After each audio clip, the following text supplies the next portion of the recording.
வணக்கம் நண்பர்களே. அம்மா என் தெய்வம் சேனல் வரவேற்கிற அம்மா என் தெய்வம் சேனலில் இந்த வீடியோவில் நம்ம என்ன பார்க்க போகிறோன்னா கடி ஜோக் தான் பார்க்க போகிறோம். நம்மளே கடி ஜோக்கை என் பசங்க சொல்கிறாங்க.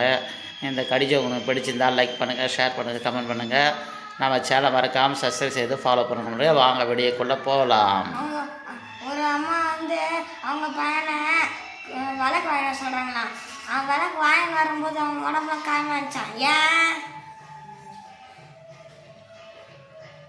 ஏன்னா வாங்கி வந்து குத்து விளக்கான். கரெக்ட். இரண்டாவது வினா பார்த்தீங்கன்னா பச்சை கலர் சட்டை போட்டு, பச்சை கலர் பேண்ட் போட்டு, பச்சை கலர் முடி போட்டு, பச்சை கலர் வாட்ச் கட்டின்னு ஒரு வீட்டில் போய் கதை பண்ணாங்க. ஏன்னா அவங்க வீட்டில் கால் இல்லையா. சரியான விடை. கடி ஜோக் கடித்து விட்டார்களா நம்மளே. இந்த வீடியோ பிடிச்சிருந்தா லைக் பண்ணுங்கள், ஷேர் பண்ணுங்கள், கமெண்ட் பண்ணுங்கள். நம்ம சேனல் சப்ஸ்கிரைப் செய்து கொள்ளுங்கள்.